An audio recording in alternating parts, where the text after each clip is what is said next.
महाराष्ट्राची सांस्कृतिक राजधानी व विद्येचे माहेरघर अर्थात पुणे आणि येथीलच सांगून नाही तर प्रत्यक्ष अनुभवातून कळणारी पुणेरी व्यक्ती सादर करीत आहे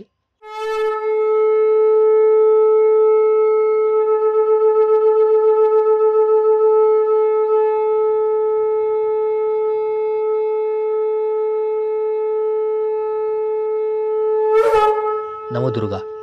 प्रवास तिचा. लॉकडाऊनचा काळ आजही नको नकोसा वाटत असला तरीही काही लोकांनी ह्याच काळात केलेले काम भविष्यातही अभिमानाने सांगितले जाईल. छोट्या मोठ्या व्यावसायिकांचे अर्थार्जन थांबू नये यासाठी घे भरारीच्या माध्यमातून ज्यांनी हा एक मंच उभा केला त्या नीलम एदलाबादकर यांचा प्रवास जाणून घेऊया या व्हिडिओमार्फत.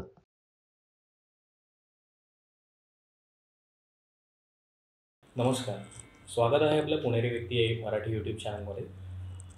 कोरोना काळात व्यावसायिकांची बरीच अडचण झाली होती की त्यांना त्यांच्याकडे असलेले वस्तू या विकता येत नव्हत्या आणि ग्राहक वर्ग त्यांच्यापर्यंत पोहोचत नव्हता लॉकडाऊनच्या कारणामुळे. तेव्हा तुम्ही हा घे भरारी ही संकल्पना समाज माध्यमावर घेऊन आला. या संकल्पनाच्या पाठीमागे तुमची डोक्यात एक विचारसरणी काय होती आणि ही समाज माध्यमातला हा प्लॅटफॉर्म तुम्ही लोकांपर्यंत आणला तेव्हा तुम्हाला काय काय चॅलेंजेस आले? जानेवारी 2020ला आम्ही एक एक्झिबिशन केलं, शुभारंभ लॉन्स पुणे येथे, आणि ते खूप छान हिट झालं. त्यानंतर लगेचच आम्ही एप्रिलमध्ये लहान मुलांना सेंटर ठेवून एक मोठं एक्झिबिशन ऑर्गनाईज केलं होतं आणि अगदी 1 महिना आधी लॉकडाऊन झाला. तर युजली जेव्हा आपण एक्झिबिशन ऑर्गनाईज करतो त्यावेळेला जे स्टॉल होल्डर्स असतात ते खूप माल मागवून ठेवतात आणि त्यांच्या तो अंगावर पडला, कारण लॉकडाऊन झाला. सामान्य स्त्रीला कुठल्याही 1.5-2 लाख ही इन्व्हेस्टमेंट खूप असते. त्याच्यामुळे जेव्हा हे लॉकडाऊन झाला त्यानंतर अशा कित्येकांशी बोलताना लक्षात आलं की यांच्यावरती खरं तर संकट कोसळलं आहे. कारण आमच्याबरोबर सिंगल मदर्स असतात किंवा विडोज असतात किंवा बरेच प्रॉब्लेम्स असलेल्या स्त्रिया असतात आणि इवन काही स्टार्टअप्स असतात ज्यांनी अगदी नुकतं सुरुवात केली. तर त्यांच्यामध्ये जे डिप्रेशन आलं होतं त्यातून आम्हाला असं वाटलं की हे कुठेतरी एक उपाय केला पाहिजे आणि नाही आपल्याला बाहेर जाता येते तर ऑनलाईन तरी काही करता येत आहे का, सेल देता येईल का यांना, आणि ह्यांचा जो घरातला जो अडकलेला माल आहे हा काही त्यांना खपवताना आपल्याला मदत करता येईल का. सो ह्या संकल्पनेचा खूप दिवस विचार केला आणि मग आम्ही असा विचार केला की फेसबुक हे एक चांगलं माध्यम आहे जिथे आपण समजा एक छोटासा ग्रुप केला ह्याच लोकांचा आणि यांना सांगितलं तुमचे जर फ्रेंड सर्कल ॲड करा तर त्यांच्यात तो माल संपून जाईल. अशा एका छोट्याशा संकल्पनेवर आधारित आम्ही हे ॲक्च्युअली चालू केलं. हा घे भरारी ग्रुप चालवताना तुम्हाला कोणत्या प्रकारच्या अडचणींना सामोरं जायला लागतं? ॲक्च्युअली माझ्यासाठी घे भरारी ही माझी पॅशन आहे, त्यामुळे मला कधी कुठली अडचण आलीच नाही आहे आणि अडचण आली असेल तरी मला कधी ती अडचण अशी वाटली नाही खरं सांगायचं तर. आम्ही या ग्रुपसाठी जेव्हा चालू केलं त्यावेळेला रात्रंदिवस हाच एक विचार असायचा की घे भरारीला कसं पुढे न्यायचं. सो 14-16 तास तर तेच आम्ही काम करत असायचो. त्याच्याही पुढे जाऊन रात्रभरही मला वाटतं तेच विचार डोक्यात असायचे. कुठलीही अडचण आली तर त्या जितक्या अडचणी तितका उत्साह वाढलेलाच मला असं वाटतं. त्यामुळे अडचण ही कधी अडचण या स्वरूपात आली नाही, आव्हान असं घेतलं असेल आणि ते सॉल्व्ह करणं ही आमच्यासाठी एक म्हणजे पर्वणी होती. We enjoyed it. या सेलर्समध्ये तुम्ही म्हटलं तसं की सगळ्या प्रकारचे सेलर्स तुमच्याकडे आहेत. काही वयोवृद्ध आणि काही विडो आणि काही सिंगल पेरेंट पण अशा मदर होत्या. सो त्यांचा अनुभव काय होता? म्हणजे त्यांच्यावर जे आलेलं कोरोनामध्ये जे बर्डन होतं की त्यांचं अर्थार्जन पूर्णपणे थांबलेलं होतं, तेव्हा या प्लॅटफॉर्म थ्रू त्यांना एक नवीन ग्राहक वर्ग मिळाला, तेव्हा त्यांचा अनुभव हा काय होता आणि त्या अनुभवातून तुम्हाला काय आनंद मिळाला? ॲक्च्युली सुरू केलं तेव्हा खूप कल्पना नव्हती की काय काय लोकांना समस्या आहेत. जसं चालू झालं तसं लक्षात आलं. एक तर वयोवृद्ध लोकांबद्दल बोलायचं झालं तर कधीही फेसबुक हे माध्यम वापरलेलंच नव्हतं, त्यामुळे त्यांच्यासाठी फेसबुकवर येणं हे खूप मोठं संकट होतं.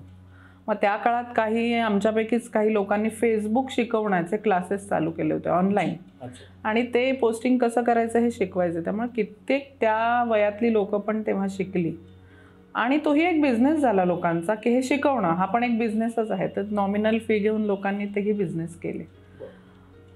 जर विडोज किंवा यांच्याबद्दल म्हणायचं झालं तर खरोखरच त्यांच्यावर संकट होतं, कारण एखाद्या बाईवरती जेव्हा असं संकट येतं की सगळं अर्थार्जन तिच्यावर अवलंबून आहे आणि सगळीकडे लॉकडाऊन आहे आणि ती काहीच करू शकत नाही आहे आणि फेसबुक किंवा इंस्टाग्रामच्या कधी ती वाटेला गेली नाही आहे, माहिती नाही किंवा भीती वाटते बऱ्याच बायकांना, की मी कसं माझं प्रोफाईल काढू, माझा फोटो कसा टाकू वगैरे. पण आम्ही त्यांच्याशी काउन्सिलिंग करून त्यांना, म्हणजे त्यांच्याशी त्या काळात आम्ही खूप बोलायचो, झूम कॉल्स घ्यायचो, त्यांना झूम कॉल्सवरती प्रशिक्षण द्यायचो, कसं पोस्टिंग करायचं ते शिकवायचो, काय केल्याने काय फायदे होतील. आणि म्हणजे काही वेगळे मेसेजेस आपल्याला आले तर आपण आपल्या हातात आहे की आपण ब्लॉक करू शकतो, त्यामुळे घाबरू नये हे पण त्यांना आम्ही सांगितलं. आणि त्यामुळे खूप सुंदर, म्हणजे बायका ज्या घाबरत होत्या त्या आता उत्तम लाईव्ह करताना दिसतील. आणि त्या काळात ज्या बायकांनी चांगलं केलं त्यांनी आता खूपच मोठी दुकानं घेतली आहेत किंवा त्यांचा बिझनेस खूप वाढलेला आहे. त्यामुळे त्या झूम कॉल्सचा किंवा त्या बोलण्याचा, इंडिव्हिज्युअल काउन्सिलिंगचा त्यांना खूप फायदा झाला. हे तुम्ही सगळं करत असताना तुमच्या घरच्यांचा पाठिंबा कितपत तुम्हाला होता? आणि जसं तुम्ही आधी म्हणला की 15-15, 16-16 तास तुम्ही याच्यासाठी देतात, तर तेव्हा घरातलं पण बाकीचं संसार सांभाळून एखाद्या स्त्रीनी हे करणं म्हणजे खरंच एक अतुल्य गोष्ट आहे. तर हे तुम्ही कसं सांगा? जेव्हा मी काम चालू केलं त्याच्या आधी बरेच वर्ष मी एक हाऊसवाईफ होते. सो माझ्या घरात अशी सवय होती की मी घरात आहे आणि मी घरातलं सगळं हँडल करते. पण कुठेतरी माहीत होतं की मला काहीतरी करायचं होतं पहिल्यापासून, आणि आता तिला जर हा मिळाला आहे चान्स तर सोडायला लागू नये किंवा ह्याच्यात माझ्या बायकोनी पुढे जावं ही माझ्या नवऱ्याची पहिली इच्छा होती. त्यामुळे जसं त्याला कळलं की हिला ग्रीप येते ह्या कामावरती, त्या क्षणी त्यांनी मला घरात सगळ्याला बाई लाव आणि आता पूर्ण तुझं लक्ष त्याच्यात दे, हा त्याचा पहिला स्टँड होता. सो जो घरातनं सपोर्ट जो म्हणतो तो तिथेच मिळाला. माझी मुलंसुद्धा माझ्या, ॲक्च्युली मी असं म्हणेन की कुठल्याही बाईने काम करताना अजिबात विचार करू नये, कारण मुलं आपोआप इंडिपेंडेंट होतात. हे मी स्वतःच अनुभवलं. आता तीच माझा सपोर्ट सिस्टीम असतात की हां तू जा, आम्ही बघून घेऊ. एखाद्या वेळेला आपल्यालाच वाटतं अरे हे आपल्याला मिस नाही करत आहेत का, किंवा ह्यांना आपली आठवण येत नाही आहे का, पण तसं नसतं. ते इंडिपेंडंट होतात आणि ह्याची आपल्याला सवय होते. त्यामुळे आपण खूप इमोशनल होऊन जे बायका अशा एकदम कोशात जातात तसं न जाता थोडंसं धीर जर केला तर आपण नक्कीच आपल्यातलं पोटेन्शियल दाखवू शकतो. आज तुम्ही मोठमोठी एक्झिबिशन्स करता, म्हणजे तुम्ही म्हणलं की साधारण 150च्या पुढे तुमच्याकडे स्टॉल्स असतात. जेव्हा एखादा व्यावसायिक तुमच्या एक्झिबिशनला येतो आणि त्याला जो प्रतिसाद तिथे जो मिळतो, तो प्रतिसाद मिळाल्यानंतर त्याच्यावरचा जे चेहऱ्यावरचं जे समाधान असतं, आणि बऱ्याच वेळा एक्झिबिशनमध्ये असं पण होत असेल की त्यांनी आजपर्यंत एवढा कधीही त्याच्या सेल केल्या नसेल, त्या दिवसांमध्ये तेवढा सेल त्याचा झाला असेल, तर त्या एक समाधानाचं रूपांतर जे व्यावसायिकामध्ये खूप चांगल्या ह्याच्यात होतं, तेव्हा तुम्हाला कसं वाटतं? एक्झिबिशनमध्ये जेव्हा ॲक्च्युली आम्ही पहिल्यापासून त्यांना ग्रूम करतो की एक्झिबिशनमध्ये तुम्ही कसं प्रेझेंट राहिलं पाहिजे, तुमचं बॉडी लँग्वेज कशी पाहिजे, स्टॉलवर तुमचा प्रेझेन्स कसा पाहिजे, प्रॉडक्ट तुमचा कसा डिस्प्ले असला पाहिजे, हे सगळं आपण त्यांना सांगतो. मार्केटिंग चांगलं करतो. लोक आल्यावरती जेव्हा त्यांचा सेल होतो तेव्हा अक्षरशः कित्येक लोक खूप खुश होतात, आम्हाला येऊन सांगतात, त्यांचे आकडे देखील सांगतात आणि नक्कीच त्याच्याबद्दल समाधान वाटत असतं. पण त्याहीपेक्षा मी असं म्हणेन की ज्यांचा सेल झाला त्यांचं तर समाधान असतंच, पण ज्यांचा झाला नाही त्यांचा पुढच्या वेळेला व्हावा हे मार्गदर्शन करण्यात जास्ती आनंद असतो. आणि त्यावेळेला जेव्हा पुन्हा त्यांचा सेल होतो तेव्हा खरा समाधान आपल्याला मिळतं. आनंदापेक्षा आम्ही म्हणू की समाधानाचं जास्त याच्यामध्ये खूप समाधान वाटतं की आपल्यामुळे कोणाचं तरी चांगलं होतं आहे. हा विश्वास कमवण्यासाठी तुम्हाला घे-बरारीमध्ये साधारण किती काळ लागला, की लोकांना पटवून द्यायला लागलं की हा प्लॅटफॉर्म ट्रस्टेड आहे?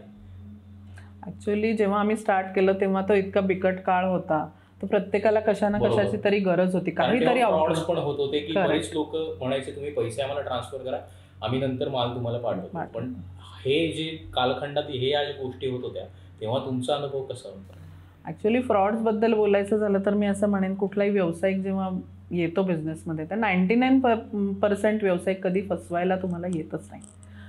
आता चुकतं कुठे तर येतात नेगेटिव्ह रिव्ह्यू, पण ते पटकन अप्रूव्ह करण्याच्या ऐवजी आमची एक वेगळी स्ट्रॅटेजी.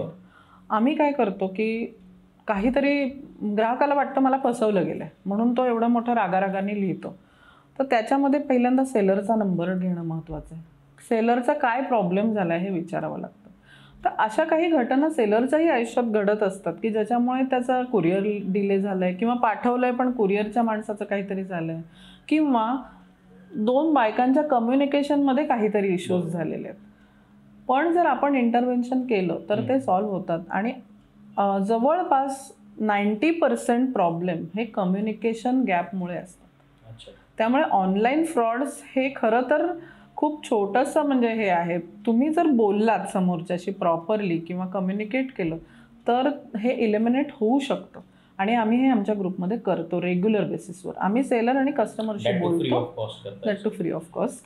कारण की आम्हाला घेभरारीच्या कस्टमरचा घेभरारीवर विश्वास आहे. आज जर कोणी पोस्ट टाकली की मी अमकं व्यक्ती आहे, तर ग्राहक तेवढ्यासाठी घेतो की हे घेभरारीतनं आलंय आणि माझा घेभरारीवर विश्वास आहे. याच्यातूनच तुमची ती व्हेरीफाईड सेलर ही कन्सेप्ट. त्यामुळे जो सेलर आहे तो युजली फसवत नाही. छोट्या व्यवसाय करणाऱ्या बायका असतात, त्यांच्या घरात अनंत अडचणी असतात. थोडंसं पुढे मागे झालं तर ग्राहकांनी थोडा पेशन्स ठेवला तर हे सॉल्व्ह होऊ शकतं. आणि सेलरनी सुद्धा त्याच्याकडून कम्युनिकेशन सोडून देऊ नये. कित्येक बायका घाबरतात आणि मग त्या फोनच बंद करतील किंवा कम्युनिकेशन बंद करतील. हे न करता, म्हणजे हे आम्ही ॲक्च्युली एज्युकेट करतो त्यांना की नाही होते ना, आपल्याला पैसे परत देऊ शकतो, आपण बोलून सांगू शकतो, 4 दिवस थांबा सांगू शकतो, पण हे बोलत राहिलं पाहिजे. तर कुठेतरी ते कम्युनिकेशन तुटलं की मग कस्टमरचा राग होतो, कारण त्याचे पैसे अडकलेले असतात. सो हे आम्ही सॉल्व्ह करायचा प्रयत्न करतो. नाही सॉल्व्ह झालं तर नक्कीच प्लॅटफॉर्मवर घेतो आणि जागरूक करतो की हो, हे सॉल्व्ह नाही झालेलं म्हणजे या सेलरमध्ये काहीतरी प्रॉब्लेम आहे. सो हे आपण करतो. पण हे सगळ्याला काही कॉस्ट घेण्याची गरज नाही वाटत, कारण तुमच्या ग्रुपचं वैशिष्ट्य खरंच आहे. कारण बाहेर असे बरेच जण आहेत जे त्याच्यासाठी कॉस्टिंग प्रेफर करतात, काही किंमत लोकांकडून घेतात. मी म्हणलं ना, लोक त्यांचे बिझनेस आणि लोकांनी बिझनेस बंद नाही केले पाहिजेत. कित्येक बायका निगेटिव्ह रिव्ह्यू आला की बिझनेसच बंद करतात घाबरून.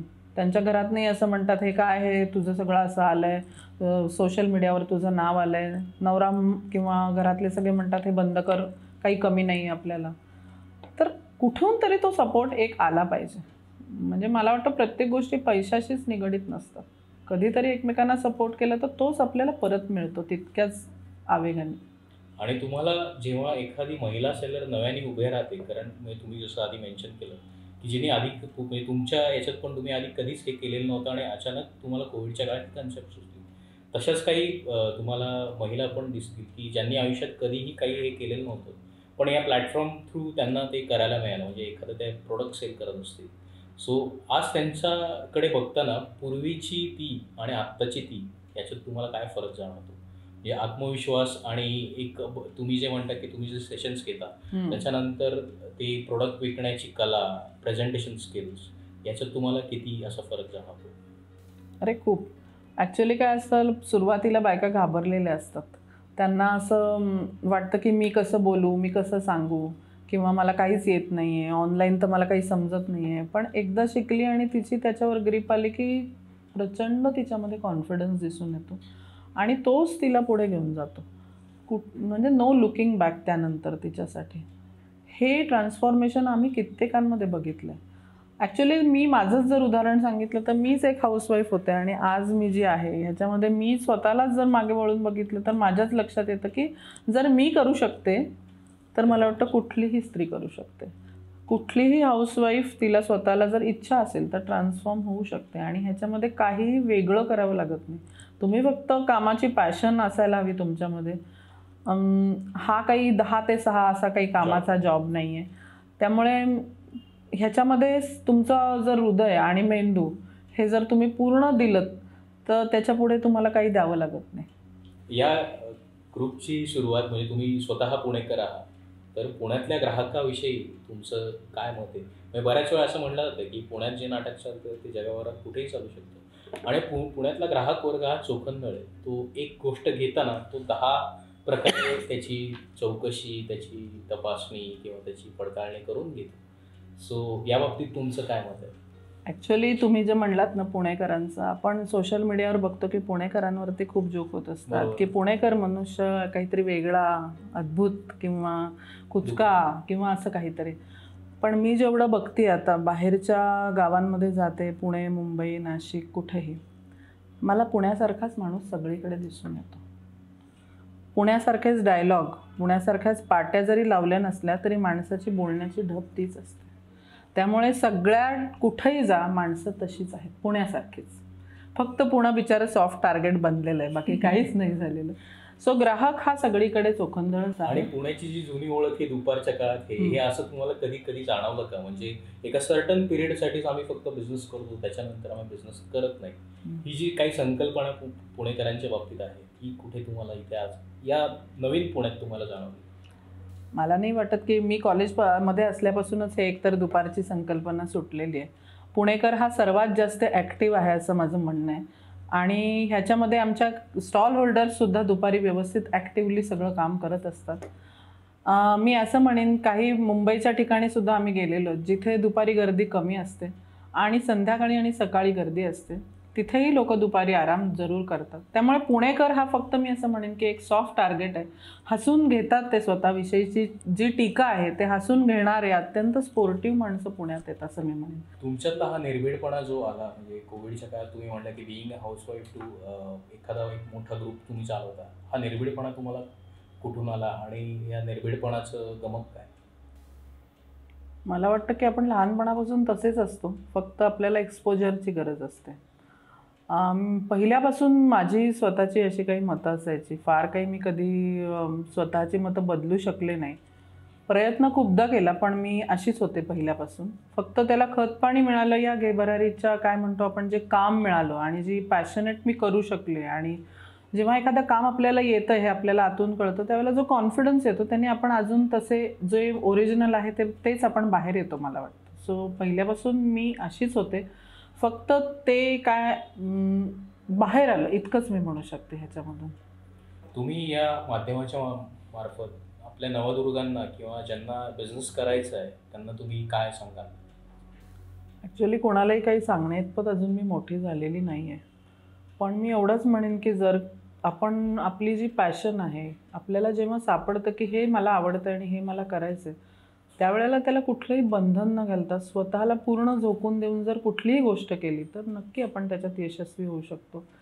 आणि बाई म्हणून जे आपण कधी कधी मला असं नेहमी वाटतं की बाई म्हणून आपण ॲडव्हान्टेज घेतो का याचा जरूर विचार बायकांनी केला पाहिजे. की मला हे आहे, माझ्या घरात या अडचणी आहेत, किंवा मला बरं नाही आहे, किंवा असंख्य, किंवा मला स्वयंपाकच करायचा आहे, किंवा असं काही.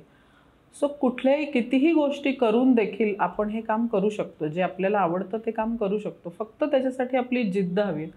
आपण एक वेळ देणारच आहोत ह्याचा आपला माइंडसेट तयार झाला पाहिजे. आणि जर आपण मनाने ठरवलं तर आपण प्रत्येक गोष्ट करू शकतो आणि तडीपार नेऊ शकतो. धन्यवाद. तुम्ही पुणेरी व्यक्ती या यूट्यूब चॅनलला इंटरव्ह्यू दिल्याबद्दल. तुमची उत्तरोत्तर अशीच प्रगती होत जावो ही सदिच्छा.